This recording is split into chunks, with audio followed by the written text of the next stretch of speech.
మరొక విశేషం ఏమిటంటే మూసీ నదికి ఆనకట్ట కట్టి మూసీ నది నుంచి నెమలే అనే దగ్గర నుంచి నీటిని ఇక్కడికి పారించినట్లుగా మహమ్మద్ కులీ అంటే ఈ కుతుబ్ షాహీ వంశానికి చెందిన ఇబ్రహీం కులీ కుతుబ్ షా శాసనం కూడా అక్కడ ఉంది.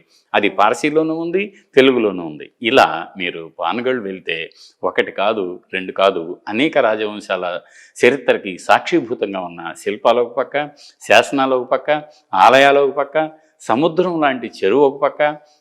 అంతేకాదు మనం నల్లగొండ అంటామే, ఆ నల్లగా ఉండేటువంటి కొండ కదది. ఆ కొండ మీద మీకు మధ్యలో దాదాపుగా కొంచెం ఎత్తైన తర్వాత 40 అడుగులు ఎత్తున్న ఏకశిలా స్తంభం ఒకటి ఉంటుందన్నమాట. అది రాష్ట్రకూట్ల కాలం నాటిది, అంటే 9వ శతాబ్దం నాటిది. దాని తర్వాత ఆ నల్లగొండ కోట మీద మీకు 2 వరుసల్లో రాతితో కట్టినటువంటి కోట గోడలు ఇప్పటికీ ఉన్నాయి. అది గొప్ప చారిత్రక అన్నవాళ్ళు. అయితే ఆ కొండకి దిగువన మీరు ఎటు చూసినా సరే, నల్లగొండకి దిగువన అటు ఇనుప యుగపు సమాధులు, వాటిని బృహత్శిలాయపు సమాధులు అంటాము, అవి కనిపిస్తాయి. శాతవాహన కాలం నాటి ఆనవాళ్ళు కనిపిస్తాయి.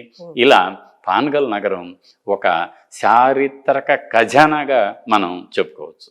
సార్, మరి ఇంత విశిష్టత కలిగిన ఈ పానగల్లును మరి పర్యాటక కేంద్రంగా చేసే అంటే ఆలయాలకు ఏం చేస్తారంటే భక్తిభావంతో తమంతట తాముగా వస్తారు. వాళ్ళు పాపం సౌకర్యాలను చూసుకోరు. వాళ్ళలో ఉన్నది కేవలం భక్తి. దేవుణ్ణి చూస్తే చాలు అనుకుంటారు. అక్కడికి వచ్చి వంటలు చేసుకుంటారు, కిందే పడుకుంటారు, ఒక రాత్రి జాగరణ చేసి తిరిగి ఇంటికి వెళ్తారు. అది వాళ్ళకి ఎంతో ఆనందిస్తుంది. ఇది తరతరాలుగా కొనసాగుతున్నటువంటి ఒక చక్కటి సంప్రదాయం. అయితే ఇటీవలి కాలంలో పర్యాటక శాఖ వాళ్ళు హైదరాబాద్కి చాలా దగ్గరగా ఉంది కదా, కేవలం నల్లగొండే కాకుండా, జిల్లా వాళ్ళే కాకుండా హైదరాబాద్ నుంచి వెళ్ళేవాళ్ళు, పైగా ఈ పానగల్ ఆలయాలకి చాలా పక్కనే మీకు హైదరాబాద్ నుంచి అద్దంకి రూట్ ఉందన్నమాట.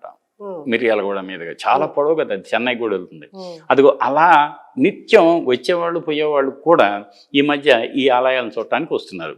అందుకని ఏం చేశారు పర్యాటక శాఖ వాళ్ళు, అదిగో ఆ మ్యూజియాన్ని దాన్ని పురావస్తు శాఖతో సమన్వయం చేసుకుంటూ అక్కడ మ్యూజియాన్ని ఏర్పాటు చేశారు. పార్కింగ్ లాట్ ఒకటి ఏర్పాటు చేశారు. ఎవరన్నా వస్తే వాళ్ళకి మినిమం అవసరాలకు తగ్గట్టుగా కొన్ని ఏర్పాట్లను కూడా వాళ్ళు చేసి పెట్టేశారు. అయితే ఇంకా మనం